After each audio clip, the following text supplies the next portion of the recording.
नमस्कार मित्रांनो, स्वागत आहे तुमचं आपलं YouTube चॅनल व्हीजी क्लासेसवरती. तर बघा मित्रांनो, राज्यातील जे आहे जिल्हा परिषदेअंतर्गत आरोग्य सेविका या पदाच्या बघा नियुक्तीबाबत जे आहे एक महत्त्वाचा निर्णय बघा इथे घेण्यात आलेला आहे मित्रांनो आणि त्या संदर्भातच अपडेट आपण या व्हिडिओमध्ये इथे घेणार आहोत.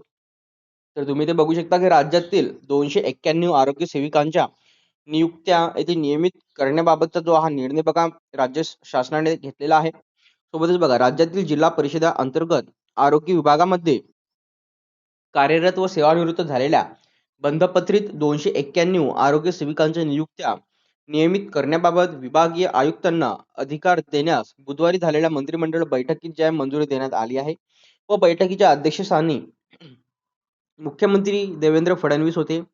या निर्णयानुसार जिल्हा परिषदा अंतर्गत आरोग्य सेवक महिला यांची पदे सार्वजनिक आरोग्य विभागाच्या अखत्यारीत संचालक आरोग्य सेवा संचालनालयामार्फत शासकीय परिचर्या महाविद्यालयातून प्रशिक्षण घेतलेल्या उमेदवारांमधून 2 वर्षाच्या कालावधीसाठी भरण्यात येत असत.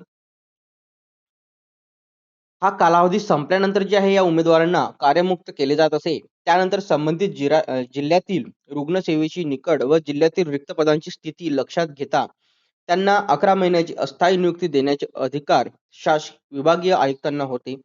विभागीय आयुक्तांचा हा अधिकार सन 2018 मध्ये रद्द करण्यात आला होता.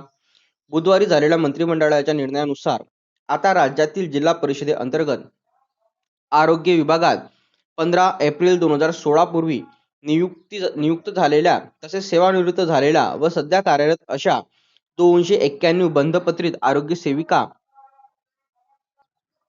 यांच्या सेवा नियमित करण्याबाबतचे अधिकार विभागीय आयुक्त यांना देण्याचा निर्णय ते घेण्यात आलेला आहे.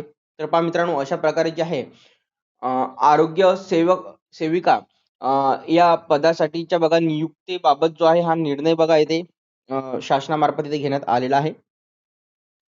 तर पहा व्हिडिओ थांबूया, इथे भेटूया पुढच्या व्हिडिओमध्ये लवकरच. जर तुम्हाला जिल्हा परिषद भरती, आरोग्य विभाग भरती किंवा तलाठी भरती कुठल्याही स्पर्धा परीक्षा किंवा भरती संदर्भात अपडेट जर हवी असली तर तुम्ही आपल्या YouTube चॅनलला सबस्क्राईब करू शकता. तर आतापर्यंत आपलं टेलिग्राम चॅनल जर जॉईन केलं नसेल तर जॉईन करून घ्या. त्याची लिंक व्हिडिओच्या डिस्क्रिप्शनमध्ये दिलेली आहे.